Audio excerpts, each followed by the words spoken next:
दोस्तों आज की वीडियो में हम बात करेंगे ऐसी कौन कौन सी प्रॉब्लम है जो एक फ्रेशर सिविल इंजीनियर को देखनी पड़ती हैं, जिनकी नई नई जॉब लगी है एज अ साइट इंजीनियर। उनको जॉब करते समय कौन कौन सी दिक्कतें आएंगी, और यहाँ पर मैं अपना भी एक्सपीरियंस बताऊंगा। जब मैंने as a site engineer join किया था तब मुझे क्या क्या दिक्कतें आई थी। देखिए, चाहे कुछ साल पहले की बात हो या फिर आज की टाइम की बात हो, ये दिक्कतें सभी को आती हैं। और इसमें सबसे बड़ी गलती जो फ्रेशर सिविल इंजीनियर्स करते हैं, वो अपनी जॉब को क्विट कर देते हैं। और उसके रीजंस काफी सारे होते हैं। काफी बार सीनियर्स का इतना ज्यादा प्रेशर होता है कि वो उसको हैंडल नहीं कर पाते हैं, या फिर उनसे काफी ज्यादा हार्ड वर्क कराया जाता है। तो इन सब चीजों को हम किस तरीके से टैकल कर सकते हैं, आज हम इस वीडियो में देखेंगे। जब हमारी ज्वाइनिंग होती है एज अ साइट इंजीनियर, तो सबसे पहले तो आपको वहां पर साइट विजिट्स कराई जाती हैं। ये 2-3 दिन का टाइम रहता है कि आपको जब साइट विजिट्स करनी होती हैं, चाहे आपको रेसिडेंशियल के प्रोजेक्ट्स में डाला गया है या फिर वाटर टैंक के प्रोजेक्ट्स में आपकी जॉब लगी है, तो वहां पर सबसे पहले आपको साइट विजिट कराई जाती है, जिससे कि आप वहां का माहौल समझ सकें। और जब आपका ये 2-3 दिन का जो टाइम पीरियड है वो निकल जाता है, उसके बाद आपको जो पहला जो एक्चुअल काम मिलता है, वो आपका होता है कि जो भी उस साइट्स की जो ड्राइंग्स हैं, उसको आपको वहां पर जो सुपरवाइजर है उसको आपको समझाना होता है, या फिर जो ठेकेदार है उसको आपको समझाना होता है कि जो काम है वो हमारा किस किस तरीके से होगा। जैसे कि कितने बाय कितने का कॉलम आपका लगेगा, कितने का सरिया आपका डलेगा। और यहाँ पर सबसे बड़ी प्रॉब्लम जो साइट इंजीनियर फेस करते हैं कि उनको ड्राइंग रीडिंग करना बिल्कुल भी नहीं आता है, क्योंकि डिग्री या फिर डिप्लोमा के टाइम पे हमें ड्राइंग रीडिंग करना बिल्कुल भी नहीं सिखाया जाता। इसलिए आपको साइट की जॉब लगाने से पहले, या फिर अगर आप साइट की जॉब लगा चुके हैं, आपको ड्राइंग रीडिंग करना सीखना होगा। कम से कम बेसिक ड्राइंग की नॉलेज आपको होनी चाहिए कि कॉलम की ड्राइंग होगी, फुटिंग की ड्राइंग्स होगी, स्लैब की ड्राइंग्स होगी, बीम की ड्राइंग्स होगी, इनको हम किस तरीके से रीड आउट करते हैं, तो ये तो कम से कम आपको आना चाहिए। क्योंकि देखिए, अगर आप ये सोच के जा रहे हैं कि हम साइट पर जाएंगे और साइट पर हमें कोई सिखा देगा ये सब चीजें, तो ऐसा बिल्कुल भी नहीं होने वाला है। तो ड्राइंग रीडिंग करना आखिर हम सीखें कहाँ से? तो देखिए, काफी सारे ऑनलाइन प्लेटफॉर्म है जहां पर हम ड्राइंग को कैसे समझें वो सब आप सीख सकते हैं। चाहे आप कोई भी यूट्यूब चैनल उठा लीजिए, या फिर किसी भी आप सिविल इंजीनियरिंग की वेबसाइट को देख लीजिए, वहां पर आपको ये सब चीजें मिल जाएंगी। और अगर आप इन्फ्रेंस क्लब पे देखना चाहते हैं तो आप यहाँ पर भी देख सकते हैं। इसके अलावा साइट इंजीनियर्स को एक काम और दिया जाता है कि आपको टेप दे देंगे और आपको कहेंगे कि इसका लेआउट चेक करके आओ, या फिर इसका लेआउट नापो। तो आपको टेप की हेल्प से वहां का जो भी एरिया होता है वो आपको मेजर करना होता है।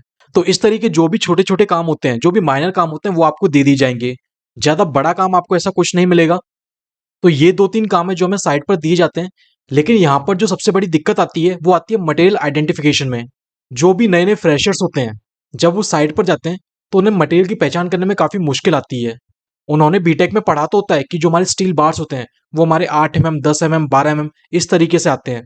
तो उन्हें ये नहीं पता होता है कि ये 8 mm का बार है या फिर 10 mm का बार है, या फिर स्टील बार के ऊपर कहाँ पर ये सब चीजें लिखी होती हैं।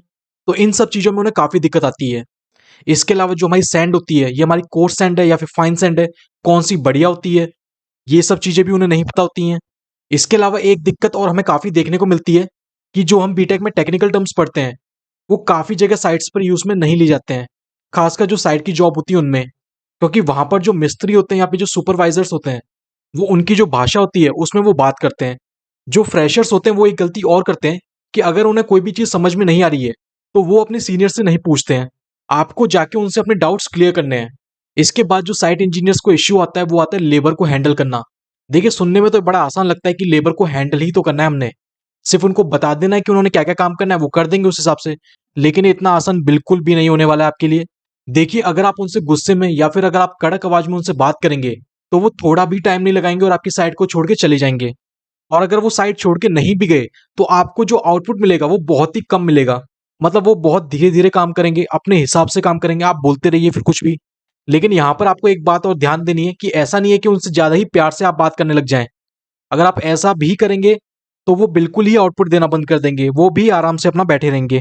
तो इसलिए मैंने आपको स्टार्टिंग में ही कहा था कि लेबर को हैंडल करना काफी ज्यादा मुश्किल रहने वाला है आपके लिए वहां पर। इसलिए आपको जो भी आपका काम करवाना है, तो आपको वो सीधा कॉन्ट्रैक्टर को या फिर जो भी सुपरवाइजर है या जो भी वहां पर मिस्त्री है, आपको उसको कहना है। क्योंकि जो ठेकेदार होते हैं या फिर जो मिस्त्री होते हैं, वो काफी लंबे समय से लेबर के साथ काम कर रहे हैं, तो उनको पता होता है कि उनको किस तरीके से हैंडल किया जाता है। तो वो सब आपको चीजें देखनी है और सीखनी है। इन सब के अलावा आपको पहले से साइट की कुछ नॉलेज होनी चाहिए। जैसे कि जब हम ब्रिक मैसनरी कर रहे हैं, ईंट की दीवार चढ़ा रहे हैं, तो वहां पर आपको क्या क्या देखना होता है। जब हम प्लास्टर कर रहे हैं तो वो हमें कितने का करना है, ब्रिक मैसनरी का रेशियो कितना रखना है, तो वो सब चीजें आपको देखनी आनी चाहिए।